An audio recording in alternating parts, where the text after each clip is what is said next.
We'd like to welcome now His Excellency Governor Martyn Roper to the studio. Good morning. Good morning. Thank you for coming by. It's a pleasure. Been a while. I'm trying to remember the last time we had you in. It was in these studios. I think it was. Were you here in the studio with us? Yeah, I've definitely been in here. I can't remember when it was, but Yeah. absolutely. We first had you in just as kind of the COVID restrictions were happening, Yeah. which is when Yeah. basically you first kind of took office. Yes, I came in October 2018, so I had about about 18 months before we went into the COVID pandemic. Right. But 4.5 years has gone by incredibly quickly. It really has. So yeah, in the last couple of months now.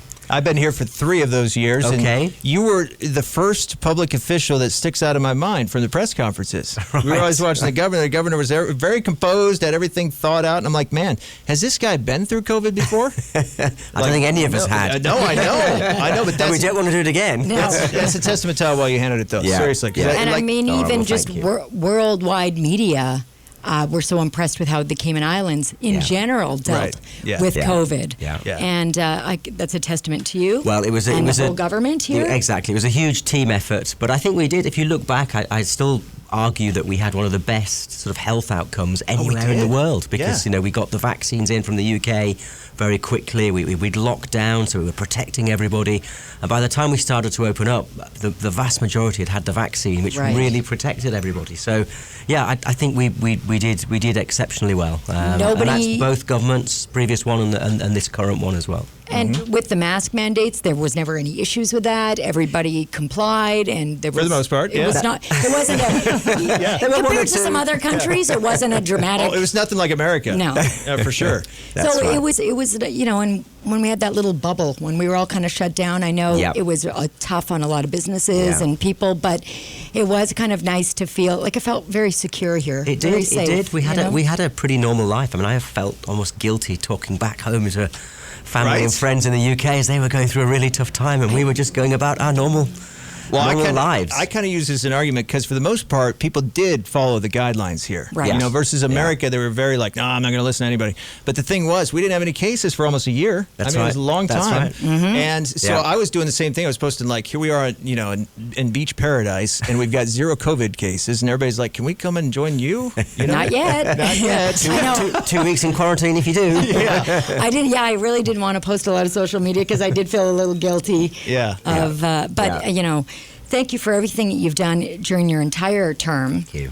And what's next for you? Because we were unsure. We heard a few different things. So. I mean, there's no firm plans at the moment, but what I can say definitely is we are going back to the UK. Okay. That is clear, because Lizzie's parents are getting quite frail, and she just wants to be near them and spend sort of time with them. So I think we are going to settle back in the UK, but I'm not saying any more about what else. I'm not retiring. People say, are you retiring? I feel still relatively young to be retiring, so I'm not going to retire. But I'm not. I'm going to take my time and actually have a bit of a breather, because I came here after 3 years in China, and there wasn't a big gap between China and Cayman. So actually having a breather when I get back for a couple of months, that's the only thing in my mind at the moment. Yeah, very nice. Well, as you look back over your time here, what are some of your proudest moments? I mean, there are just so many. I mean, I think it's a really special place, and it's just an incredibly wonderful community. I mean, that's what sticks with us, really. We've made so many friends, met so many people. So the community, just being involved in the community and seeing just how much activity there is out there, and that so many people just want to support others, want to help others, and want to sort of do good. So that's the thing that sort of sticks in my mind.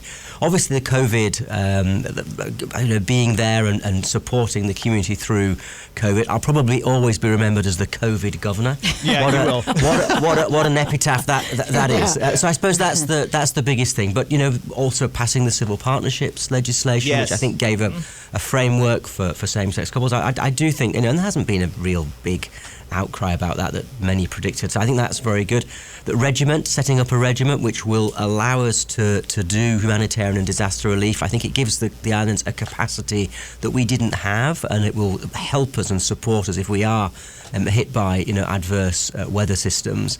I think security and law and order. I've tried to sort of support the police commissioner, and we are still one of the safest places in the Caribbean. Yes, we have some incidents which people get very concerned about. Nowhere is free from crime. But if you step back and look relatively to everywhere else, this is still one of, if not the safest place in the Caribbean. And we need to work very hard to do that. So learning the steel pan, I suppose that's Did you learn that? I suppose that's a major achievement, because I've got no musical talent whatsoever. I when I arrived, I just and I did this in Algeria.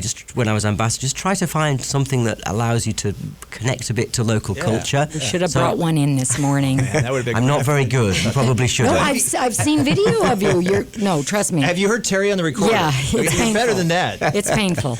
But yeah, I was thinking too, like your advocacy for different groups that have struggled for their own human rights for so long. Like the civil partnership bill, for example.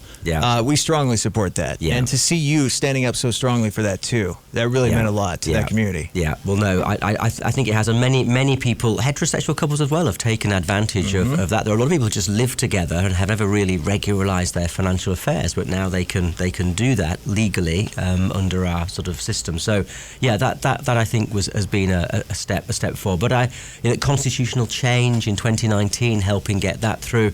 I think you look at the honours system as well. I think I've used the honours system to do quite a lot. I mean, we probably gave out more certificates and badges of honour.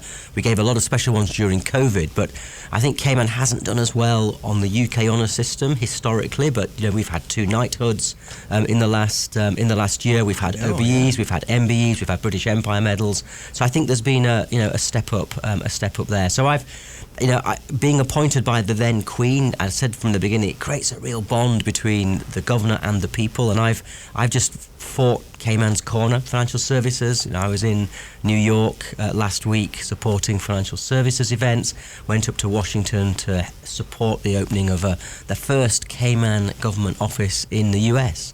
But again, that's a big step forward. There's going to be an office in Asia. There's an office will be an office in Brussels. So all of those, a lot of things go on behind the scenes. But I will look back on the 4.5 years, and I believe I've supported the jurisdiction and helped the jurisdiction advance in that time. So I'll be reasonably sort of proud of that. Yeah, and I'm always impressed too, because I sometimes go out to the beach very early in the morning. It would have to be to work out, and I'm thinking like, I'm getting out of here early. I'm feeling proud of myself. And there goes the governor running by already. Tim and I, that's our beach right there. Yeah, it's a lovely stretch. It's beautiful. It is beautiful. The moment, you're probably going to miss those views. That I will definitely miss. I think sadly, wherever we go in the UK, it's all downhill. What, the UK doesn't have beaches quite like this? I mean, no offense, but I don't think quite like Cayman. I don't think almost anywhere has beaches quite like this. Yeah.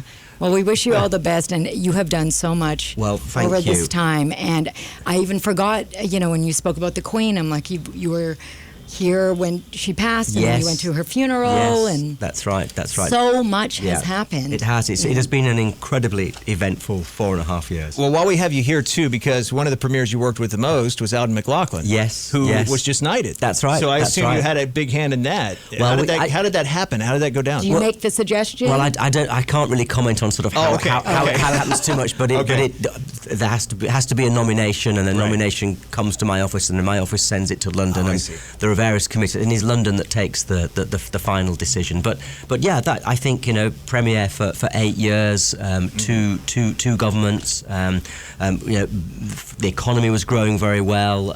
There was good governance. So there's it's a huge personal achievement for Sir Alden, and I saw some of the photos of his trip with the family to Windsor Castle, which were wonderful. But it's also a huge achievement for Cayman. The first one since I think 1993, when the Queen came and Sir Vassal Johnson, who helped set up the financial services industry, was knighted. So it's only the second 30 years. And now we've got a third with our former Chief Justice, Sir Anthony Smellie, who will also be going this year to London or to Windsor Castle to collect his knighthood. So that's it's a real strong signal of support in the Cayman Islands and what the Cayman Islands represents, and what we do here, and the contribution and impact that we make. So I hope that the whole of the Cayman Islands can be really proud of that. Yeah, it was great to hear that yesterday when we got the news. Or 2 days ago, I guess it went down. It was exciting news. It was, yeah. Well, sir, thank you very much for all that you've done. A pleasure. And anytime I assume you're going to be back to Cayman. I mean, it's pretty hard not to come back at some point, right? Jogging on the beach sometime. I'm sure at some point, but obviously I will want to support the new governor. I mean, I know who I know very well, Jane Owen. I know her as a diplomat. Like me, I've met her many times in my career. I leave on the 29th of March. There'll be probably a 3-week gap, so she will arrive on the 21st of April, and I'm sure she will be a great appointment. I absolutely know she will. So I won't be coming back too much early on because she's the new governor. Sure, right. But maybe I'll come back under the radar quietly, and nobody will know I'm here. Well, that's one thing. It's too beautiful. Possible. You're not going to be able to stay away. I know. If you ever want to pop back in the studios, our door is always open. Okay. Yeah, exactly. That's very under the radar. Yeah. Coming on the radio. But. Yeah. Well, again, thank you. No, it's a real pleasure, and I think tomorrow is the Agouti Day. That's right. So can I just say a little bit about that, or you can? Of course. I mean, so I was planning to attend it, but unfortunately, the Cayman Brac Heroes Day events take place tomorrow. So and I have a Cayman Brac also has a special place in my heart, and I have to go to Cayman Brac. But I have asked the Deputy Governor to go and represent me, so he will be there. And I went last year, and congratulations to you and Lana and Ron and everyone involved, because it was a wonderful event last year. Great fun, and Lil Bit did her job. I think she actually did predict the weather correctly. So let's see whether she can repeat that trick. But it was a great family event. It brought everybody together. It was a bit of fun, and I'm sorry I will miss it, but the Deputy Governor will there, and I'm sure he will also enjoy the experience. So just to say to everyone out there, if you can go along, do, because it was a wonderful, fun day out. Well, since we have you here, I do have to ask, since you brought it up, is there any chance before you leave as governor, can we make it an official Cayman event, Agouti Day? Is that possible? Can we slide that through before the end of March? Well, I'll have to. That's probably a matter for the local government. So I will be diplomatic on that and say it would have to come to cabinet and be approved. Well, if anyone from the cabinet's listening, there you go. You heard the governor. He said it was a great event. It's up for consideration. Some silly idea that ended up becoming a thing. But now the governor's talking about it. It's crazy. It's great. Yeah. It's great. And Lil Bit is a star. Yeah, definitely. Yeah. Treasure here on island. Well, His Excellency Governor Martyn Roper, last time live in studio during your tenure here. Thank you for your service to the Cayman Islands. Thank you very much. Thank you very much.